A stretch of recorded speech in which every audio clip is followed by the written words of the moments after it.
Topic हमने आरंभ कर लिया था, ठीक है। आज से विधिवत समास को क्लियर करते हैं। देखिए आपके स्क्रीन पर समास की परिभाषा और कुछ बिंदु दे रखे हैं, आपको लिखना नहीं है। हाँ, लिखने के लिए मैंने कहा था आपको मैं कि पूरा पीपीटी से आपको लिखवाऊंगा, पूरा समझाऊंगा। पहले इसको समझ लेते हैं, कल जो बात की थी उसको थोड़ा दोहरान भी कर लेते हैं।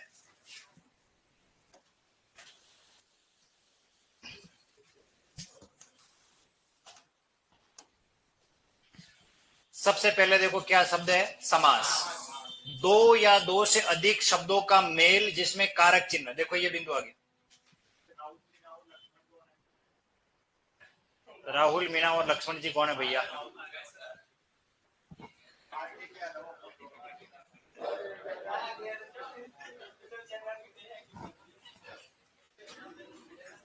देखिए क्लास जैसे फ्री होती है, आपका ब्रेक जो शेड्यूल में होता है उसी टाइम में निकलो, ज्यादा बेटर है ना। और फिर बाकी यहाँ कैमरे वगैरह सब लगे हुए हैं और यहाँ के कार्मिक ज्ञान देते ही रहते हैं, तो इतनी बात सुननी क्यों पड़े किसी की। तो अनुशासित होकर पढ़ेंगे तो इतनी बात अपन को सुननी नहीं पड़ेगी। चलिए, दो या दो से अधिक शब्दों का मेल जिसमें कारक चिन्ह आदि का लोप। देखिए लोप का मतलब पहले भी पढ़ा चुका हूं मैं संधि में। लोप का मतलब होता है गायब होना, उसे हम क्या कहते हैं? समास कहते हैं, ठीक है। जैसे जल प्लस धारा क्या बना? जलधारा। अब ये आ गया कारक चिन्ह की, तो जलधारा में क्या ये की हमें दिख रहा है? नहीं, हमने इसको लोप कर दिया, ठीक है, गायब कर दिया। समास का जो शाब्दिक अर्थ है वो ये संक्षिप्त करना, अर्थात संक्षिप्तीकरण या कम करना। देखिए इस शब्द को अच्छी तरीके से देख लीजिए, मात्रा कैसी आ रही है? बड़ी। हालांकि मैं शब्द शुद्धि में भी पढ़ाऊंगा, जब भी किसी शब्द के पीछे करण प्रत्यय लगता है तो मात्रा बड़ी हो जाती है। जैसे ये एक शब्द है तुष्टि, ये एक शब्द है पुष्टि, पुष्टि एक शब्द है, और ये एक शब्द है प्रस्तुति। अर्थात वे सभी शब्द जिसके अंत में ई की मात्रा आ रही है और उसमें कौन सा प्रत्यय लग रहा है? करण। तब इसमें मात्रा बड़ी हो जाती है और ये बन जाएगा प्रस्तुतिकरण। तो इस तरीके से शब्द बनता है, ठीक है। तो ये संक्षिप्ति या संक्षिप्त, तो ये करण लग गया, इस वजह से मात्रा बड़ी हो गई है। बाकी इन सब की मात्रा छोटी है, करण लगने से मात्रा बड़ी हो जाती है। तो समास शब्द का शाब्दिक अर्थ होता है संक्षिप्त करना यानी कम करना। समास शब्द समधन आज से बना है, जिसका अर्थ है उचित रूप से पास में बैठाना। उचित का मतलब सम्यक। इस उचित को आप किस रूप में ग्रहण कर सकते हो? सम्यक। सम्यक का मतलब होता है संपूर्ण रूप में, ठीक है। समास शब्द का विलोम क्या होता है? व्यास। समास कम करना, व्यास का मतलब विस्तृत। यहां व्यास का अर्थ क्या होगा? विस्तृत यानी व्यापक, फैलाव, ठीक है। किसी शब्द में संधि और समास दोनों हो सकते हैं, क्या ये बात सही है? अब प्रश्नों का थोड़ा पैटर्न आपके अलग आएगा, क्योंकि अब मैं प्रश्नों की थोड़ी शैली आरएस पैटर्न पर और नेट पैटर्न पर अब आपके क्वेश्चन आएंगे, तो उसके लिए ये तथ्यात्मक प्रश्न बनेंगे, तो उसमें डेटा हमें पता होना चाहिए, ठीक है। कि किस शब्द में संधि और सॉरी किसी शब्द में संधि और समास दोनों हो सकते हैं, बिल्कुल ये बात सही है। जैसे धनागम, धन प्लस आगम, ये क्या हो गई? संधि।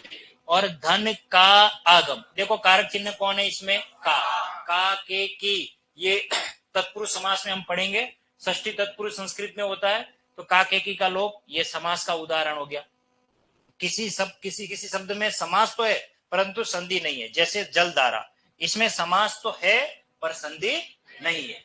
ये पहला पेज है आपका लिखने का, जो हम बाद में लिखना अभी क्लियर कर लो। जो हमने पिछली कक्षा में जो पढ़ा उस पर मैं पूरी बात कर रहा हूं, दोहरान कर रहा हूं।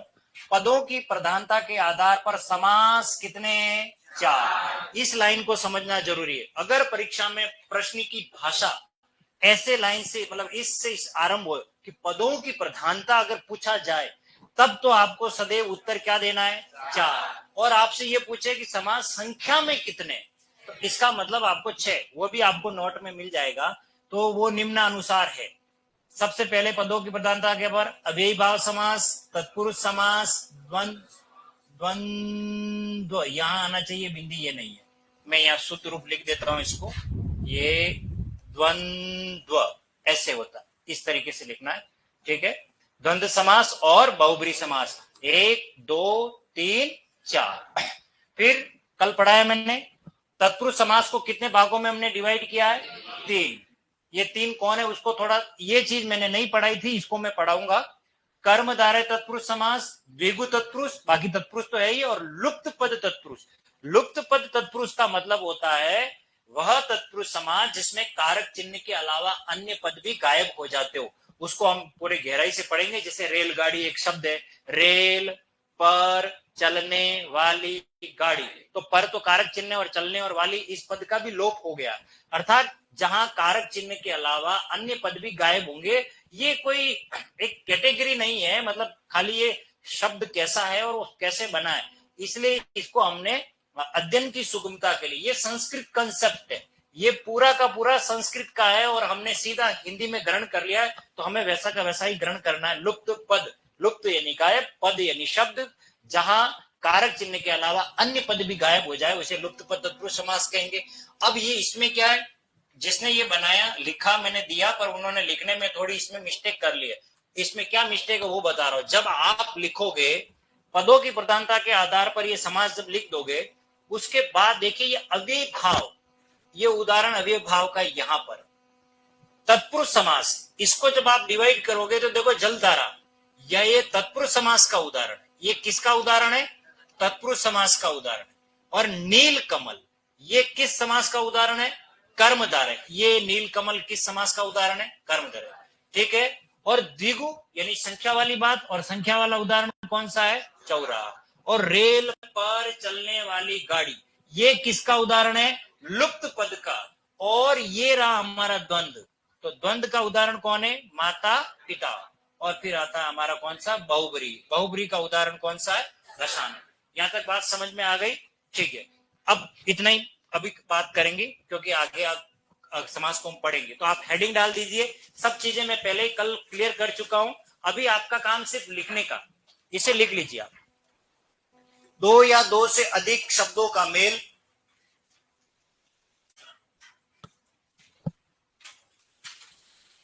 जिसमें कारक चिन्ह आदि का लोप होता है उसे समास कहते हैं।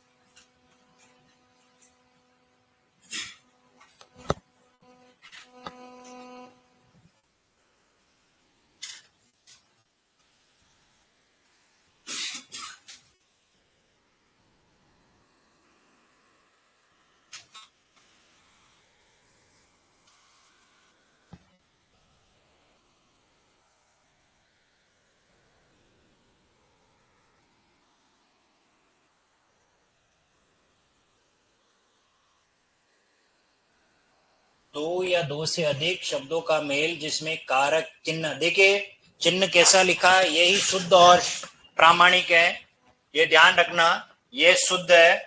अगर कहीं आप ऐसा चिन्ह लिख रहे हैं तो ये अशुद्ध है, ध्यान रखना, कभी भी नहीं लिखे चिन्ह। हम बोलते चिन्ह है, हम गलत बोलते हैं, ये याद रखें, चिन्ह। और ये हालांकि मैं शब्द शुद्धि में आपको पढ़ाऊंगा, अपने नोट्स में मिलेगा ये, जब मैं आपको पढ़ाऊंगा शब्द शुद्धि वाले टॉपिक में। तो दो या दो से अधिक शब्दों का मेल जिसमें कारक चिन्ह आदि का लोप होता है उसे समास कहते हैं। जैसे जल प्लस धारा लिखा है, जल धारा यानी जल की धारा, हमने कारक चिन्ह की का लोप कर दिया इसमें। समास का जो शाब्दिक अर्थ है संक्षिप्त करना, अर्थात संक्षिप्तीकरण या कम करना। समास शब्द सम धन आस से बना है, जिसका अर्थ है उचित रूप से पास में बैठाना, यानी सम्यक रूप से पास में बैठाते हैं दो शब्दों को और उसमें कारक चिन्ह आदि विभक्ति का लोप हो जाता है। समास शब्द का विलोम व्यास होता है, और व्यास का मतलब होता है विस्तृत करना, फैलाव करना, पल्लवन करना। किसी शब्द में संधि और समास दोनों हो सकते हैं, यह बात बिल्कुल सही है। जैसे धनागम, धन प्लस आगम संधि का उदाहरण है ये, और इसका विग्रह अगर करते हैं तो धन का आगम, ये एक समास है, तत्पुरुष समास का उदाहरण है ये। किसी किसी शब्द में समास तो है पर संधि नहीं है, जैसे जलधारा, देशभक्ति, ठीक है ना, तो इसमें समास तो है पर संधि नहीं है। देशभक्ति, देश और भक्ति दो अलग अलग शब्द है।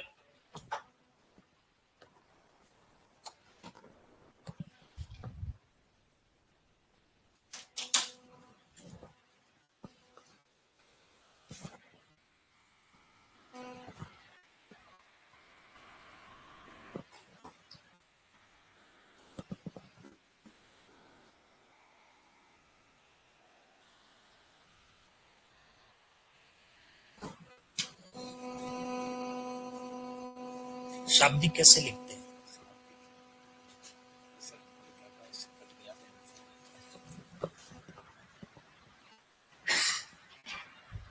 शाब्दिक में मूल शब्द क्या है? शब्द। प्रत्यय कौन सा है? एक। अब आपको समझ में आया? एक प्रत्यय। ऐसे जब शब्द निकले ना तो अपने आप उसका पोस्टमार्टम करो, शाब्दिक कैसे बना है? शब्द में एक प्रत्यय लगने से बना है शाब्दिक। तो इसका मतलब ये एक प्रत्यय हमने पढ़ा तो अब फायदा हुआ कि नहीं हुआ? शब्द को अब जस्टिफाई कर पा रहे हैं ये शब्द बना कैसे होगा।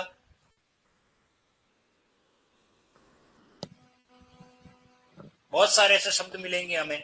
और जब हम गद्य में देखते हैं ना, भाषा में जब बात करते हैं, बहुत सी चीजें ऐसी दिखती है, वहां व्याकरण काम आता है, हमें पता नहीं है। हम अपने दैनिक जीवन में भी हम व्याकरण को देखते हैं। अशुद्ध शब्द जब हमारे इर्द गिर्द होते हैं तो हम उसको सही करना सीख जाते हैं, तो फिर हमको भी मजा आने लगता है, अरे भैया जलेबी बनेगी इसकी तो, क्योंकि ये शब्द गलत लिखा है।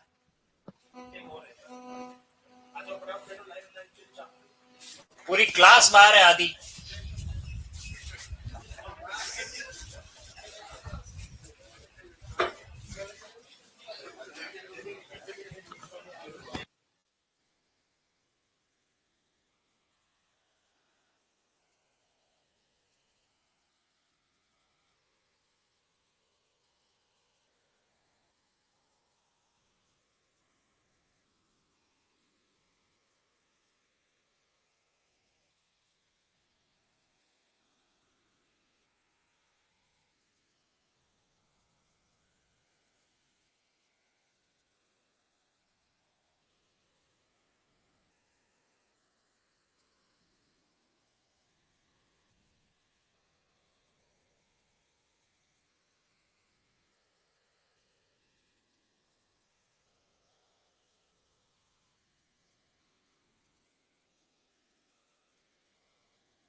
हो गया? सबने लिख लिया?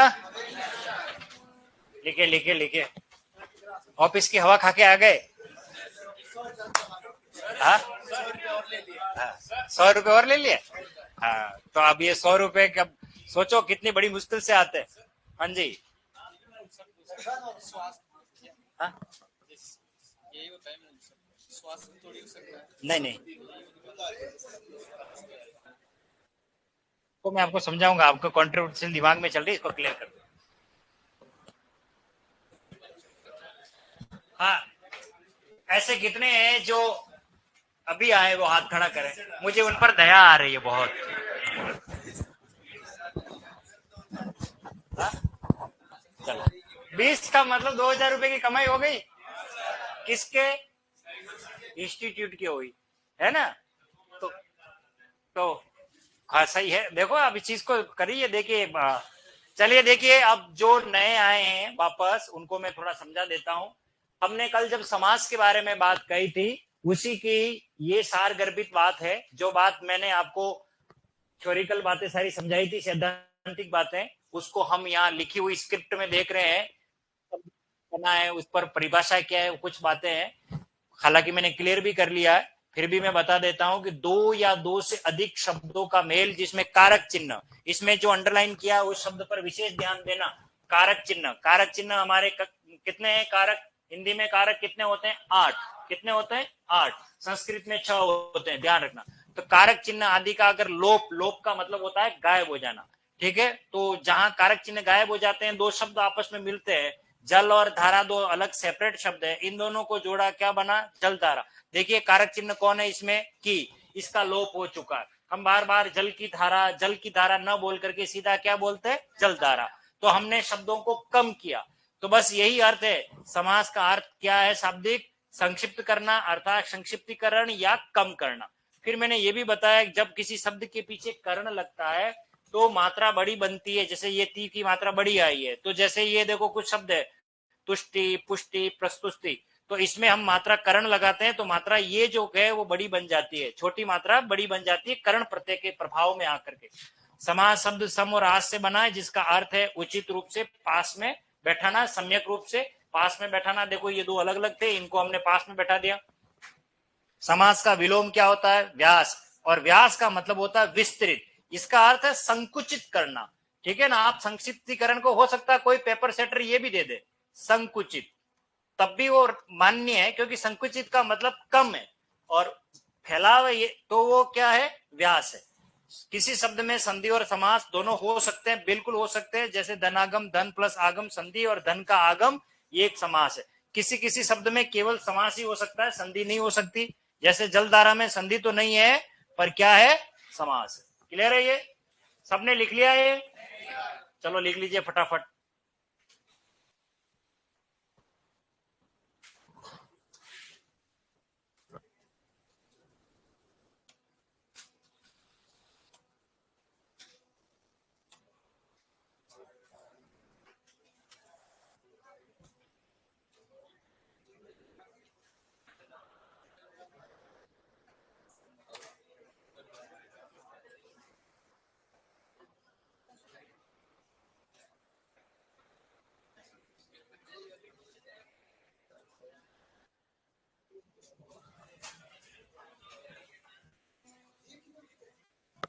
कंप्लीट है?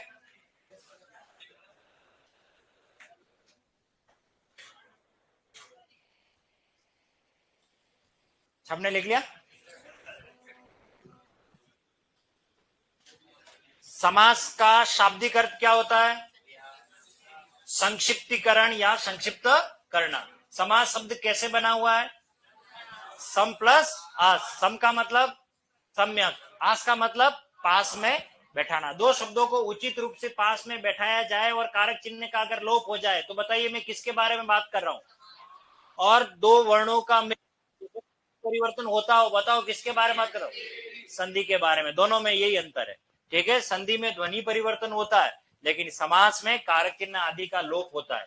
उसमें संधि भी हो सकती है और समास भी हो सकता है। चलिए इससे आगे वाला पार्ट है, पदों की प्रधानता के आधार पर समास के कितने भेद हैं? चार। कितने भेद हैं? चार। इसे लिख लीजिए एक बार। पदों की प्रधानता के आधार पर समास के चार भेद है। ये लाइन याद रखना, पदों की प्रधानता के आधार पर। इसके बाद आगे और आएगा, वो मैं बाद में पढ़ाऊंगा। संख्या के आधार पर, अगर संख्या पूछे तो समास 6 है हिंदी में। कितने हैं? 6 समास है, 6। वो बाद में क्लियर करेंगे।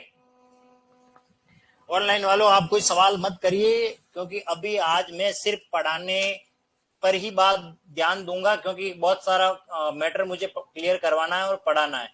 आपके प्रश्नों के उत्तर भी दे दिए जाएंगे, ठीक है।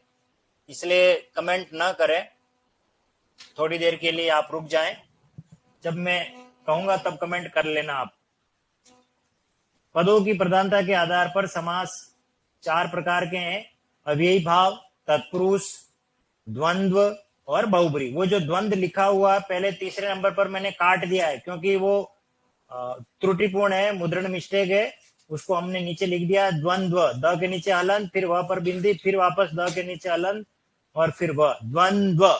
ये है शुद्ध और प्रामाणिक लिखने का तरीका।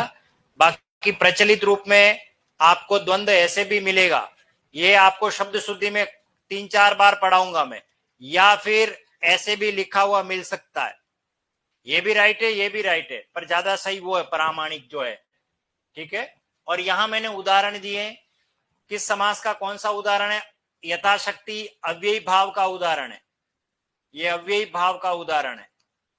जलधारा तत्पुरुष का, नीलकमल कर्मधारय का, द्विगु का चौराह है, लुप्त यानी गायब होना, जिस समास में कारक चिन्ह के अलावा अन्य पद भी गायब हो जाए। जैसे ये रेल पर चलने वाली गाड़ी, देखिए कितनी बड़ी बात हो गई यहां पर, चलने वाली गाड़ी। और वास्तव में देखिए रेल शब्द कहां है? ये रहा। गाड़ी शब्द कहां है? यहां। लेकिन इस दरमियान हमने इन शब्दों को भी गायब कर दिया। यह है हमारा कारक चिन्ह, और इसके अलावा चलने और वाली इन पदों को भी गायब कर दिया। इसलिए जिस सामासिक पद में कारक चिन्ह के अलावा अन्य पद भी गायब हो जाए उसे हम कहते हैं लुप्त पद तत्पुरुष समास। ऐसे खूब सारे उदाहरण हम पढ़ेंगे जब लुप्त पद तत्पुरुष को हम पढ़ेंगे।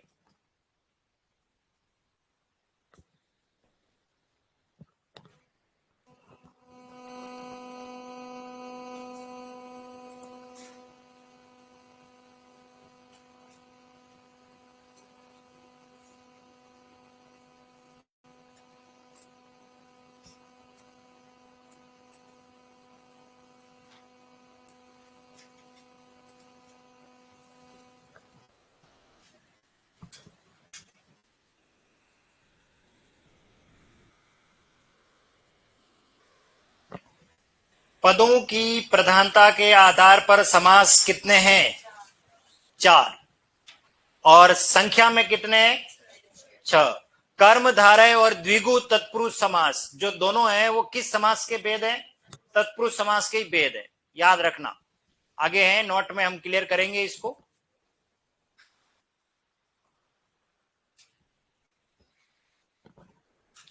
लिख लिया सभी ने?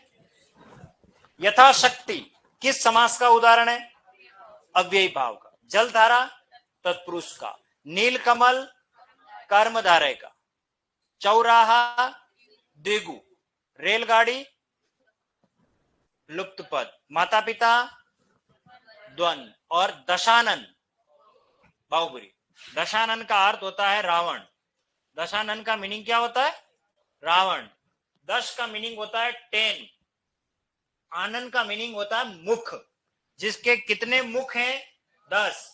10 सिर वाला है वो कौन है? दशानन। उसके लिए ये रूढ़ हो चुका है। इसको हम पढ़ेंगे बाद में जब बहुब्री समास को क्लियर करेंगे। एक एक समास को हम लेंगे बाद में। फिलहाल हम परिचय दे रहे हैं कि ये कौन कौन से समास हैं और किस किस के तरीके से हमको इनकी तैयारी करनी। हो गया कंप्लीट?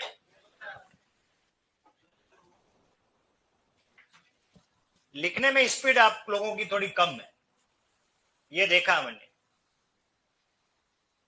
और विशेष तौर से पीछे वाली 5-7 लाइनें। हाँ, आगे दिखता नहीं है। जो बोलता हूं वो तो सुनाई देता है ना, तो उससे भी अंदाजा लगा सकते हैं हम। पृथ्वीराज चौहान तो आंखें नहीं थी पर निशाना लगा देता था। हाँ, हम पृथ्वीराज चौहान नहीं है। हो गया कंप्लीट? हाँ, कब कहोगे तुम?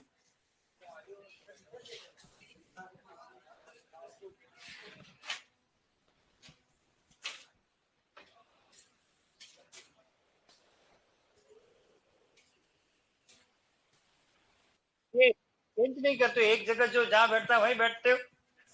ऐसा क्यों पट्टा ले रखा?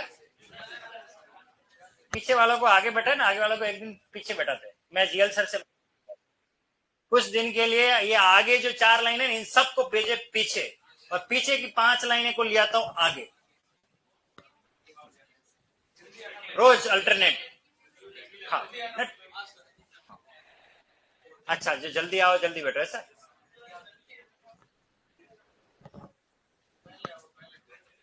पहले आओ पहले आओ। ओके, अब लिखना नहीं है, अब थोड़ा समझिए इसको।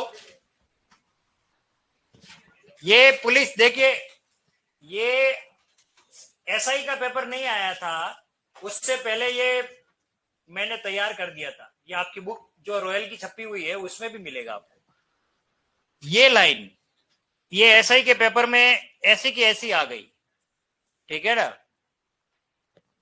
तो देखिए बहुत अच्छा तरीके से समाज को मैंने तैयार किया है। अगर आप इसको भी पढ़ के चले जाओगे तो मैं कहता हूं समाज के, और बाकी बहुत सारी बातें मैं वैसे कक्षा में क्लियर कर ही रहा हूं।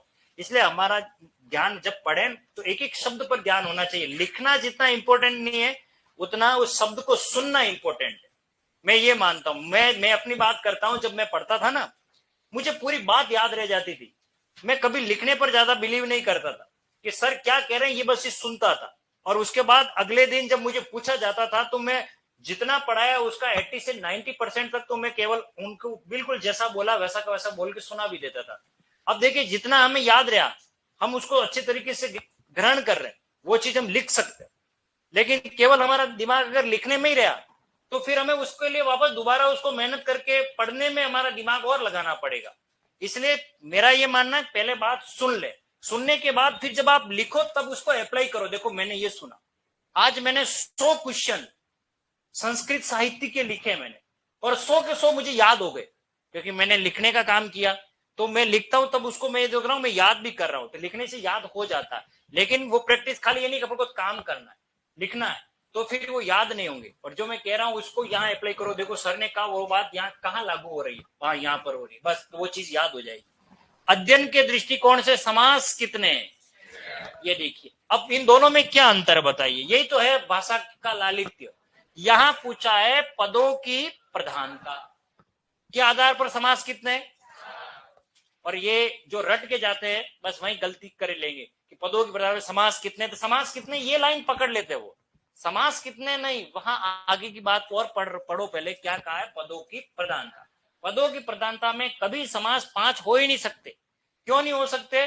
क्योंकि किसी भी सामासिक पद में या तो पहला पद प्रधान हो सकता, या दूसरा हो सकता, या दोनों हो सकते, या दोनों में से कोई नहीं हो सकता। पांचवी कंडीशन तो कभी आ ही नहीं सकती, इसलिए समास संख्या में 4 है।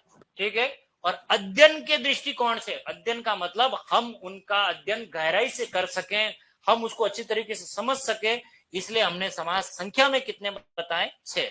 पहला कौन है, अव्ययी भाव। दूसरा कौन है, सामान्य तत्पुरुष। सामान्य तत्पुरुष से अभिप्राय यहाँ है कारक चिन्ह वाला, जहां कारक चिन्ह का लोप होता है उसको हमने नाम दिया है तत्पुरुष।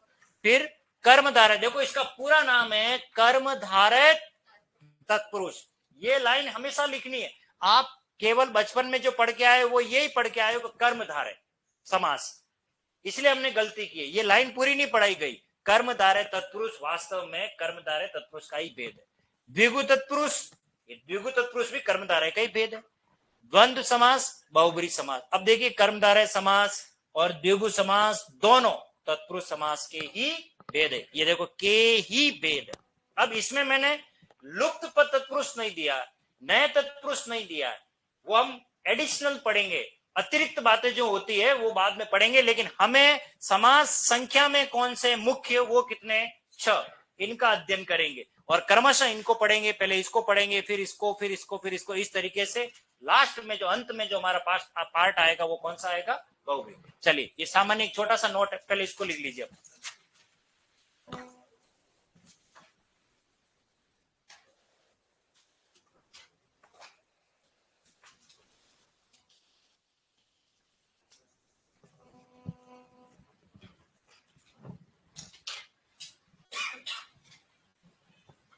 अव्ययी भाव समास, सामान्य तत्पुरुष को मैंने तत्पुरुष लिखा है ताकि थोड़ा ठीक रहेगा आपको समझने में। कर्मधारय तत्पुरुष, द्विगु तत्पुरुष, द्वंद्व समास, बहुब्रीहि समास। आप और इसको लिखना चाहो तो पूरा लिख भी सकते हो, अव्ययी भाव समास, ठीक है, कर्मधारय तत्पुरुष समास। हालांकि ये सब हमने यहाँ ऊपर लिख दिया, बार बार हमने समास न लिख करके शॉर्ट कर दिया इसको, बहुब्रीहि समास और द्वंद्व समास तो लिख दिया, लेकिन द्विगु और कर्मधारय के आगे मैंने समास नहीं लिखाया, नहीं अव्ययी भाव के, क्योंकि ऊपर हमने बात कर ली, क्योंकि समास की ही बात हो रही है।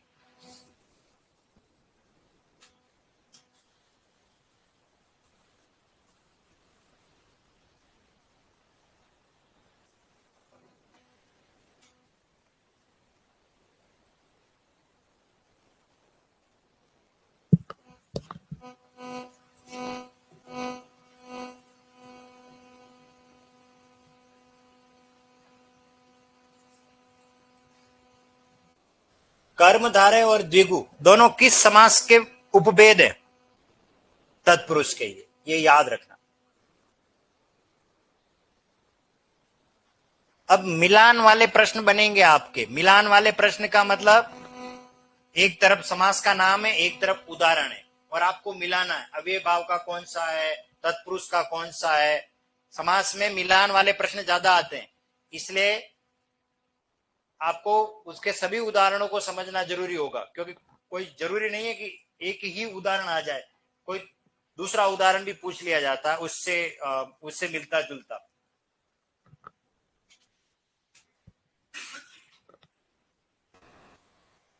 बहुब्रीहि सही लिखें, इसमें त्रुटि नहीं करें, ये याद रखना। ये शब्द बना है इस तरीके से, ब और ये हु, जिसको लास्ट में बैठे नहीं दिख रहा है तो मैं बड़े रूप में लिख रहा हूं, और ये है व्रीहि, ये है शुद्ध और प्रामाणिक। बहुव्रीहि, इन दोनों का क्या मीनिंग है हम जब इस समास को पढ़ेंगे तब मैं आपको बताऊंगा। व्रीहि नहीं होता, व्रीहि होता है। बहुत से लड़के व्रीहि कर देते हैं, ब कर देते हैं, कई जगह छोटी मात्रा यहां कर देते हैं, यहां बड़ी कर देते हैं, जबकि पहले मात्रा बड़ी आती है और बाद में छोटी। ये शब्द शुद्धि का भी मैटर है। आपको बहुब्रीहि शुद्ध लिखा हुआ, अशुद्ध लिखा हुआ मिलेगा, हम कैसे क्लियर करेंगे कौन सा है, इसलिए यहीं से सीखें। ये शब्द लिखने का तरीका ये, बहुव्रीहि, ब नहीं आना चाहिए अंदर, ब से बना हुआ। हो गया, शब्द लिख लिया। अब आप कॉपी बंद कर लीजिए, अब आपको लिखना नहीं है। अब मैं समास, पहले नंबर पर समास की बात कर रहा हूं, सारी स्क्रिप्ट हम बाद में समझेंगे, ठीक है। अभी हम बात कर रहे थे 6 समास के परिचय की, ये 6 है संख्या में, ठीक है। ये तो लिख लिए, हाँ नोट लिख दीजिए। कर्मधारय समास और द्विगु समास दोनों तत्पुरुष समास के ही भेद है। कर्मधारय समास, द्विगु समास दोनों तत्पुरुष समास के ही भेद है। ओके, लिख लिया सभी ने? चलिए अब देखो, इस पर बात कर लेते हैं कि इसमें आपको क्या समझना है। सबसे पहले नंबर की बात कर रहा हूं मैं, आज इसी समास के बारे में बात करूंगा, केवल एक ही समास, अव्ययी भाव, अव्ययी भाव समास। सबसे पहली बात तो यह आती है कि अव्ययी भाव समास के अंदर एक शब्द हमारे लिए आता है अव्यय। इस शब्द को समझना जरूरी। अव्यय, देखिए इसमें 2 उपसर्ग है, बताओ। अब देखो, शल्य क्रिया करना सीखें। यह है अ और एक वी और अय, इस तरीके से बना है। व्यय शब्द यण संधि का उदाहरण है। देखो यहां यण संधि आ गई, उपसर्ग आ गया। बस ऐसे ही है, आप शब्दों को तोड़ो मरोड़ो, देखो क्या बन रहा है कैसे, तो आप दूसरा टॉपिक वैसे ही आ जाएगा, ठीक है। अव्यय, व्यय का अर्थ होता है खर्च खोना, अ का अर्थ होता है नहीं, अर्थात जिसका खर्च न हो। ये इसका हिंदी अर्थ बता रहा हूं, जिसका खर्च न हो। इसका मतलब होता है अपरिवर्तित। इसका मतलब खर्च न हो से अभिप्राय बता रहा हूं, अपरिवर्तित। अपरिवर्तित का मतलब होता है जिसमें कोई परिवर्तन नहीं हो, कोई बदलाव नहीं हो, बस वो शब्द जैसा है वैसा ही रहेगा जिंदगी भर, कोई परिवर्तन नहीं हो सकता। अब परिवर्तन के लिए मानक क्या, वो जानने जरूरी है। जब आप 6ठी 7वीं में पढ़े होंगे तो आप हिंदी में 2 शब्द जरूर पढ़ के आए होंगे। एक आपने शब्द पढ़ा होगा विकारी, नहीं पढ़ा है तो मैं आज बता देता हूं। और एक शब्द पढ़ा है अविकारी, अविकारी। ये 2 हिंदी में बेसिक शब्द है जहां से हम पढ़ाई आरंभ करते हैं। संज्ञा सर्वनाम विशेषण क्रिया जब हम पढ़ना आरंभ करते हैं तो सबसे पहले इन 2 शब्दों से हमारे सामना होता है। विकारी का अर्थ है, यह शब्द बना है विकार में ई प्रत्यय लगने से। विकार का मतलब परिवर्तन, और ई लगने से बन गया विकारी। अविकार यानी परिवर्तन नहीं, और अविकारी यानी जिसमें परिवर्तन नहीं होता। वे शब्द जिसमें लिंग काल वचन इनके आधार पर परिवर्तन होता है, वे सभी विकारी कहलाते हैं। और हिंदी में विकारी शब्द 4 प्रकार के। नंबर 1 संज्ञा। संज्ञा है एस, संज्ञा जो है वो लिंग वचन काल इनके आधार पर इनमें परिवर्तन होता है। सर्वनाम भी बदलता है, विशेषण भी बदलता है, और क्रिया भी बदलती है। एक एक का उदाहरण देकर के समझाता हूं मैं। जैसे देखिए, ये एक शब्द है लड़का, ये जातिवाचक संज्ञा है। संज्ञा तो है, और संज्ञा में भी किस प्रकार का भेद है, ये जाति, जो लड़के की जाति का बोध करा रहा है। अब लड़का एक शब्द है, लेकिन इसमें मैं ई की मात्रा लगाऊंगा, क्या बन गया? ये किस आधार पे बदला? लिंग के आधार पर। स्त्रीलिंग और पुल्लिंग, लड़का का लड़के, वचन के आधार पर बदलाव हुआ कि नहीं हुआ? यानी लड़का शब्द लड़की में परिवर्तित हो गया, इसमें बदलाव होता है। सर्वनाम में भी बदलाव होता है, विशेषण में भी बदलाव होता है। जैसे अच्छा एक शब्द है, अच्छा विशेषण शब्द है, और अच्छा का अच्छी पुस्तक, तो अच्छी अच्छा का अच्छी हो गया, क्यों बदला? लिंग के आधार पर। अच्छे वचन के आधार पर बदल गया। क्रिया, जाता क्रिया है, लड़का जाता है, लड़की जाती है, तो जाता का जाति हो गया, क्रिया भी चेंज हो गई।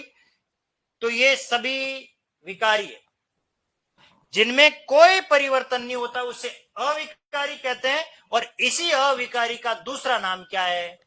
अव्यय। अब आप कहोगे सर इनका उदाहरण बताओ, भाई बदलाव नहीं होता। तो चलिए इसको थोड़ा थोड़ा समझते हैं। ये एक शब्द है धीरे धीरे, चाहे काल बदल जाओ, चाहे वचन बदल जाओ, चाहे स्त्रीलिंग या पुरलिंग कुछ भी बदल जाओ, ये शब्द कभी नहीं बदलेगा। देखिए, मोहन धीरे धीरे पढ़ता है, मोहन पुरलिंग है और धीरे धीरे शब्द उसके साथ प्रयोग में भी आ गया। सीता धीरे धीरे पढ़ती है, अब सीता जैसे स्त्रीलिंग आई, क्रिया पढ़ती आ गई, लेकिन क्या धीरे धीरे बदला? वो कांस्टेंट है, जैसा है वैसा का वैसा बना हुआ है। हम धीरे धीरे पढ़ेंगे, बहुवचन रूप आ गया, लेकिन धीरे धीरे बदला क्या? नहीं बदला। इसका मतलब हमें वाक्य में प्रयोग करना आना चाहिए। जो शब्द परीक्षा में दिया और वो लिंग वचनानुसार अगर अपरिवर्तित है, बदलाव नहीं हो रहा, इसका मतलब वो अव्यय की श्रेणी में आ रहा है। हम ये एक्चुअल में अव्यय बहुत बड़ा पार्ट है। सेकंड ग्रेड में तो पूरा एक चैप्टर है, पूरा अलग से पूरा एक मतलब ये टॉपिक है। इसके कितने 4 भेद है, कितने भेद है इसके? 4 भेद है, चारों अलग अलग तरीके से, जिसमें रीतिवाचक क्रिया विशेषण होगा, स्थानवाचक होगा, कालवाचक होगा, समुच्चय बोधक अव्यय होगा, विस्मयादि बोधक अव्यय होगा। बहुत बड़ा पार्ट है, लेकिन इतने सबको यहां लाना एक बार में मेरे लिए भी कठिन। लेकिन मैं आपको ये बता रहा हूं शॉर्ट में कि जिन शब्दों का प्रयोग करने के बाद अगर वो लिंग वचनानुसार जिनमें कोई परिवर्तन नहीं होता, वो सब क्या कहलाते हैं? अव्यय। अच्छा देखो, ये एक शब्द आप कैसे, कौन सा अव्यय है या नहीं है? अब ये एक शब्द है, और क्या ये बदलाव होता है कभी इसमें? देखा आपने? नहीं होता है। ये जैसे सीता और गीता और ही आएगा, राम और श्याम और कभी नहीं बदलता। तथा, एवं, किंतु, परंतु, लेकिन, ये भी कभी नहीं बदलते, कभी बदलाव नहीं होता। जैसे ये देखिए, क्या है ये? हाय। अब ये शब्द ऐसा है, लड़का कहेगा तब भी हाय ही रहेगा, लड़की कहेगी तब भी हाय ही रहेगा, वो उसमें कोई बदलाव नहीं होगा। जैसे देखिए, उफ ये गर्मी, लड़का कह रहा है, तो लड़की क्या कहेगी? उफू ये गर्मी। बदलाव, क्या बदलाव हुआ इसमें? नहीं हुआ। इसका देखो, जहां भी ये चिन्ह लग रहा है, ये विस्मयादि बोधक है, विस्मय का, आश्चर्य भाव का बोध कराता है। तो ऐसे शब्दों को हमने क्या नाम दिया? अव्यय। तो अब इसकी परिभाषा क्या हो गई? वे शब्द जो लिंग वचन काल कारक विभक्ति के आधार पर अपरिवर्तित रहते हैं, उन्हें हम क्या कहते हैं? अव्यय। अव्यय शब्द के बारे में मैंने इतनी बात बताई है। अब बात ये आ रही है कि अव्यय भाव समास को हम कैसे पहचानेंगे। उसके लिए सिर्फ 4 बातें ही समझनी है, 4 से 5 बात भी हमें नहीं समझनी। ठीक है? नंबर 1, नंबर 2, नंबर 3 और नंबर 4। सबसे पहली बात, पहला पद आपको उपसर्ग मिलेगा। क्या मिलेगा? जैसे प्रतिदिन। आप शब्द को कसौटी पर कसिए इसको, क्या इसमें पहला शब्द उपसर्ग है? बिल्कुल। तो हमारा दृष्टिकोण ये होना चाहिए, क्या इस किसी शब्द में उपसर्ग आ रहा है कि नहीं आ रहा है। उपसर्ग के सारे उदाहरण अब यही भाव में अभी तक तो ठीक है, फिर आगे और बात करेंगे। जो जो हम पढ़ते जाएंगे, परिष्कृत होते जाएंगे, तब तब हमें और नई बातें सीखने मिलेगी। दूसरी बात, अव्यय हो, क्या हो? अव्यय, जो लिंग वचनानुसार बदलाव कोई होता नहीं है। जैसे यथाशक्ति, यथा शक्तियां, शक्तियों परिवर्तित है, लेकिन यथा यथा ही रहता, यथु थोड़ी हो जाता, कभी यथी थोड़ी होता, तो यथा यथा ही रहता है। ये अव्यय। ये 2 तो मेन हो गए। अब जो है वो थोड़े अलग प्रकार के, इस पर आपको ज्यादा जोर नहीं देना है, क्योंकि ये अपने आप में इसकी पहचान हो जाएगी।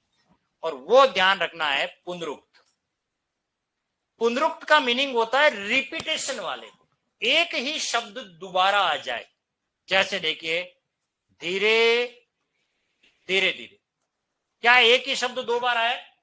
अब मुझे बताइए, धीरे धीरे, आहिस्ता आहिस्ता, रफ्ता रफ्ता, होले होले, ये सब क्या है?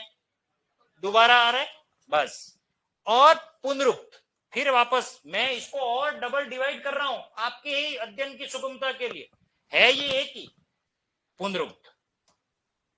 और पुनरुक्त में मैं ले रहा हूं नाम पद, और नाम पद, नाम का मतलब होता है संज्ञा। नाम का मतलब क्या होता है?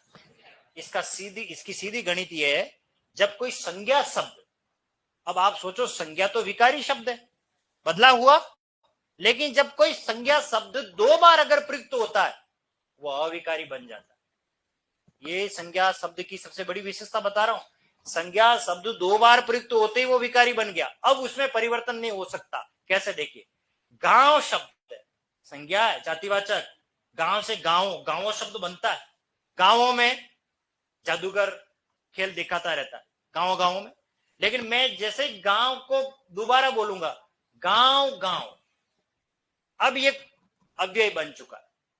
गांव गांव, दिन दिन, रात रात, तो ये जो शब्द संज्ञा है और दोबारा प्रयुक्त हो जाता है उसको हमने इसमें नाम दिया। तो अव्यय भाव को पहचानने के लिए हमें क्या ध्यान रखना है? उपसर्ग, अव्यय, पुनरुक्त। पुनरुक्त क्या? क्रिया विशेषण वगैरह आएंगे, ठीक है। जैसे धीरे धीरे नाम पद में देखो, गांव गांव, डाकिया गांव गांव चिट्ठी पहुंचाता है, यानी हर गांव चिट्ठी पहुंचाता है, प्रत्येक गांव में वो चिट्ठी पहुंचाता। यहां कौन है? ये उपसर्ग। यहां कौन है? अव्यय। ये पूरा का पूरा क्या है? पुनरुक्त क्रिया विशेषण है। और गांव, ये देखो गांव कौन है इसमें? संज्ञा। और फिर वापस कौन आ गया? संज्ञा। संज्ञा दोबारा आ गई। ये अव्यय भाव को पहचानने के 4 तरीके हैं। अगर कोई उपसर्ग से निर्मित शब्द है, कोई अव्यय से निर्मित शब्द है, या कोई रिपीटेशन वाले। जब मैं आपको इनको पढ़ाऊंगा उदाहरणों में, तो इसके लिए मैंने 2 कैटेगरी डिवाइड की। 2 कैटेगरी कौन सी? इन दोनों के उदाहरणों को हम एक कैटेगरी में डिवाइड कर देते हैं और इन दोनों के उदाहरणों को हम किसमें? बी कैटेगरी में। ताकि क्या, एक जैसी ध्वनि वाले, रिपीटेशन वाले एक उदाहरणों को हम, क्योंकि इनका विग्रह अलग तरीके से होगा और इनका विग्रह थोड़ा अलग तरीके से होगा।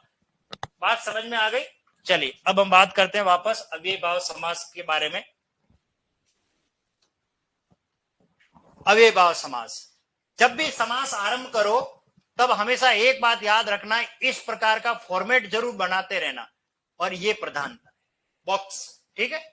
जिस सामासिक पद में प्रथम पद, देखिए जो लाइन कर रहा हूं उसी को समझना। प्रथम पद कौन? ये प्रथम पद क्रमशः कौन होना चाहिए? उपसर्ग। बात हो गई। अव्यय या पुनरुक्त, पुनरुक्त क्रिया विशेषण या नाम पद पुनरुक्त, नाम पद पुनरुक्त हो अव्ययभाव समास होता है। तो समास, अव्ययभाव समास के अंदर कौन कौन मिलेगा? उपसर्ग और अव्यय और पुनरुक्त, रिपीटेशन वाले, और नाम पद रिपीटेशन, वहां अव्ययभाव समास होता है। जैसे उदाहरण ले लिया, यथा शक्ति। अब शक्ति के अनुसार, अब आप देखिए शक्ति को नहीं बदला है, इस यथा का अर्थ कौन बता रहा है? के अनुसार। तो प्रधानता यथा की है, इसलिए क्योंकि शक्ति तो है ये, हमने वजनदार कौन है? वजनदार तो यही है, इसकी जगह इसने ले ली, इसका मतलब हम इसकी जगह दूसरा कोई ला ही नहीं सकते। इसमें इतना सामर्थ्य है, शक्ति को वहीं रहने दिया, तो शक्ति के अनुसार। अब नोट देखिए, अव्यय वे शब्द जो लिंग, वचन, काल, कारक आदि के आधार पर अपरिवर्तित रहते हैं उन्हें अव्यय कहते हैं। इन्हीं ही का दूसरा नाम क्या है? अविकारी। इसमें बहुत सारे उदाहरण मिलेंगे, जैसे हाय, और, किंतु, परंतु, लेकिन, लगभग, अनुसार वगैरह बहुत सारे उदाहरण है, वो हमें नहीं लिखने हैं। अब लिखने की शैली कैसे रहेगी? उपसर्ग और अव्यय से निर्मित, देखो सामासिक, बताओ कौन सा प्रत्यय इसमें? एक प्रत्यय। मूल शब्द क्या है? समास, ठीक है। तो उनके उदाहरण, ये पहली कैटेगरी के। एक तरफ तो लिखना है लेफ्ट हैंड साइड में सामासिक पद, और एक तरफ विग्रह, ये सब खाली मिलेंगे। पूरे नोट्स में आपको खाली दूंगा, इन सब के विग्रह मैं कराऊंगा, क्योंकि फिर किताब की किताब छापने से कोई मतलब नहीं है। मैं, क्योंकि इसमें बहुत सी बातें हैं जो आपको पढ़ानी है, सिखानी है, ठीक है। यथास्थान, यथा योग्य, यथोचित। देखिए यहां संधि हो रही है, आपका नजरिया ऐसा होना चाहिए, देखो सर इसमें यथा प्लस उचित, तो ये एक ऐसा उदाहरण है जिसमें संधि भी है और समास भी है। क्लियर है? यथोचित इस तरीके से। फिर वापस यथाक्रम, यथा संभव, यथाशक्ति, अकारण, आमरण, आजन्म, आजानुबाहु, आपाद मस्तक, आकंठ, आकंठ लिखा हुआ, ये निर्विवाद। इन सब विग्रह को हम बाद में उदाहरण से, जब ये क्या बोलते हैं लिखोगे आप, तब मैं इसका विग्रह भी करूंगा। नालायक, निरोग, मैं ये बताना चाह रहा हूं, देखो उपसर्ग और अव्यय से बने हुए नहीं है, ये ना उपसर्ग है, निर उपसर्ग है, प्रति उपसर्ग है, प्रति उपसर्ग है, प्रति उपसर्ग है, प्रतिधन उत्तर। देखो ये संधि और समास दोनों से बना हुआ है। सेवार्थ, ज्ञानार्थ, धर्मार्थ, रक्षार्थ, ये कुछ यूनिक बातें। इसके लिए आपके लिए नोट भी लिखवाऊंगा मैं आपको, ठीक है? ये नोट की बात बाद में करेंगे। चलिए, पुनरुक्त यानी नाम पद, ये दूसरी कैटेगरी है, रिपीटेशन वाली। लूटम लूट, मारा मारी, भागम भाग, चला चली, दिनों दिन, धीरे धीरे, रातों रात। आप ये देखिए क्या इन शब्दों में रिपीटेशन हो रहा है? बिल्कुल। एक शब्द, दिनों दिन, धीरे धीरे, रातों रात, हाथों हाथ, घर घर, गांव गांव, पहले पहल, मंद मंद, एक एक बात समझ में आ गई होगी। चलिए, तो अब आ जाइए, सबसे पहले हेडिंग डाल दीजिए अव्ययी भाव समास और परिभाषा लिख लीजिए इसकी।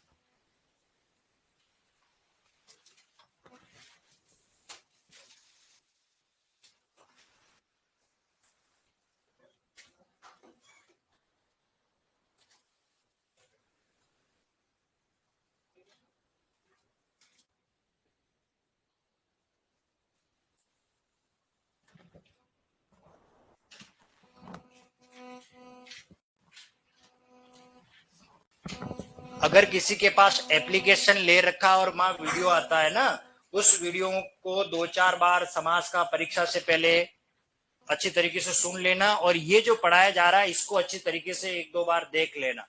बस समास क्लियर हो जाएंगे। ज्यादा किसी और पुस्तकों को पढ़ने की आवश्यकता नहीं है। बहुत सारगर्भित और अच्छी तरीके से नोट्स तैयार किए हुए हैं, इन्हीं से आपको पढ़ाई करनी है। कोई ज्यादा ही अगर विद्वान बनना चाहता है तो फिर मैं उनको किताबें भी बता दूंगा, भाई ये पढ़ लेना, लेकिन फिर दिग्भ्रमित हो जाओगे आप। ज्यादा हमें उलझना नहीं है, क्योंकि समास बहुत व्यापक है, बहुत बड़ा पार्ट है ये, ठीक है ना? तो उसमें हमें ज्यादा उलझना नहीं है। एक प्रश्न आएगा या 2 प्रश्न आएंगे, और उसके लिए फिर इतनी सारी मेहनत करें, और फिर उसके बावजूद भी अगर हम प्रश्न का उत्तर सही नहीं कर पाए, ठीक है ना, तो इसलिए सटीक बातें ही पढ़ना ज्यादा सही है।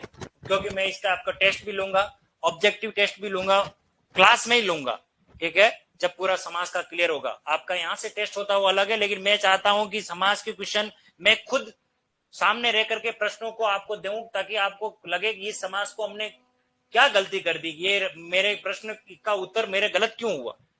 गलत नहीं होना चाहिए, उसको अच्छी तरीके से क्लियर करना है। तो उसके लिए बातें ही आपको काम आने वाली। यही उदाहरण उनमें से पूछे भी जाएंगे, लेकिन कुछ एक अलग होंगे। जिस सामासिक पद में प्रथम पद प्रधान हो तथा प्रथम पद क्रमशः उपसर्ग, अव्यय, पुनरुक्त यानी रिपीटेशन वाला हो, वहां कौन सा समास होता है? अव्ययी। अब अव्यय का मतलब क्या होता है वो मैंने नोट में लिखवा दिया है। वे शब्द जो लिंग, वचन, काल, कारक आदि के आधार पर अपरिवर्तित होते हैं, अर्थात जिनमें कोई बदलाव नहीं होता है, वो अव्यय कहलाता है। इसी का दूसरा नाम अविकारी है। तो देखो, ये जितनी बातें लिखी है यही प्रश्न है। अव्यय का दूसरा नाम क्या है? अविकारी। बताइए, अव्ययी भाव समास में कौन सा पद प्रधान होता है? पहला। पहले पद के लिए कौन कौन होते हैं? उपसर्ग, अव्यय, पुनरुक्त या संज्ञा पद यानी नाम पद पुनरुक्त होते हैं। बस ये 4 बातें ही है अव्ययी भाव समास में।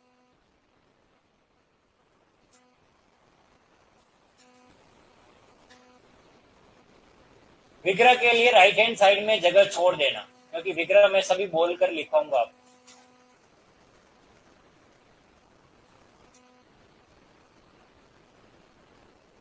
और जिस शब्द में संधि नजर आए ना, उसे आप अंडरलाइन कर लिया करो, ताकि आपको भी ये चीज पता पड़े कि हाँ, इसमें संधि भी हो रही है। यथा, धन, उचित। और कौन सी संधि हो रही है? गुण संधि, ठीक है ना? और आगे बाद अगर कौन आ जाए, ऊ आ जाए, वो किस में बदलेगा? ओ में। हमने गुण संधि में पढ़ा है, सूर्य धन उदय, सूर्योदय, ज्ञान धन उदय, ज्ञानोदय। तो यथा धन उचित से क्या बनेगा? यथोचित।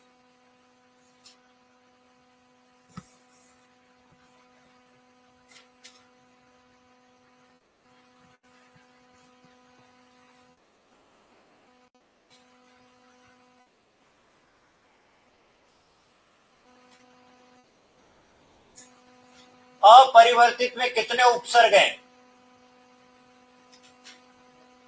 2, अ और परि। और इत प्रत्यय, ये ध्यान रखना। हाँ, परिवर्तन, ये उसी से शब्द बने, परिवर्तित, परिवर्तन।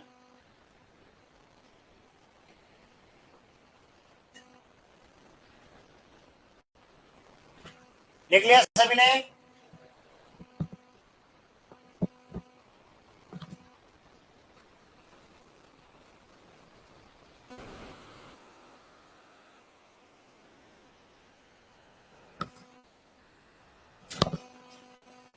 समास तक की क्लास कोई मिस मत करना, क्योंकि समास ऑफलाइन जितना आई कांटेक्ट में पढ़ पाओगे उतना हृदयंगम होगा।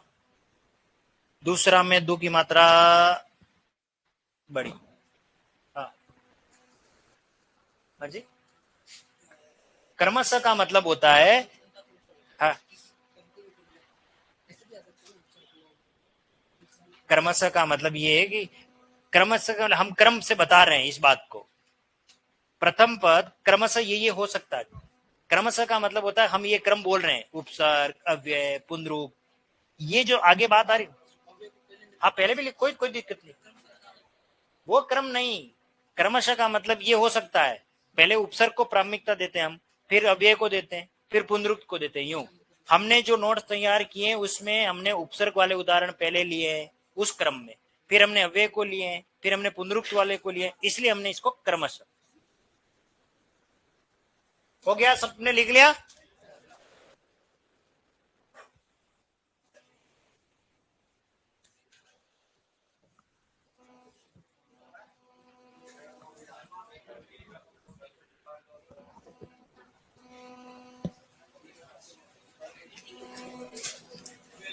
हो गए कंप्लीट?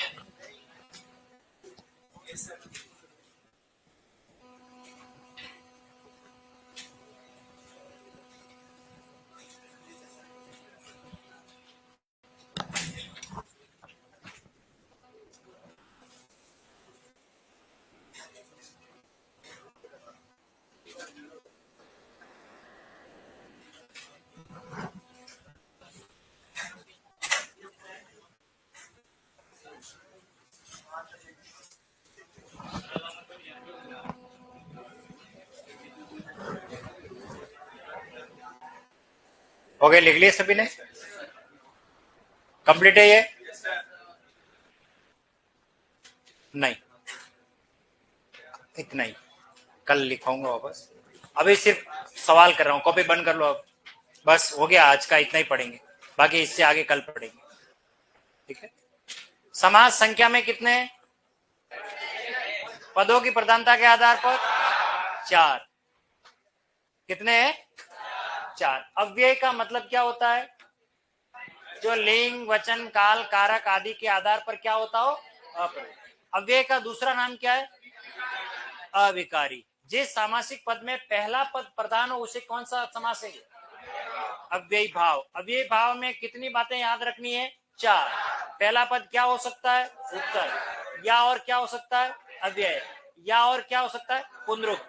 और दूसरा पुनरुक्त नाम पद। कर्मधारय और द्विगु किस समास के भेद है? तत्पुरुष समास के। पदों की प्रधानता के आधार पर समास कितने हैं? लुप्त पद का मतलब क्या होता है? जिस सामासिक पद में कारक चिन्ह के अलावा अन्य पद भी गायब हो जाएं, वहां हम कौन सा समास रखते हैं? लुप्त पद। क्लियर है? बाकी सब बातें करेंगे अपनी अगली क्लास में कल।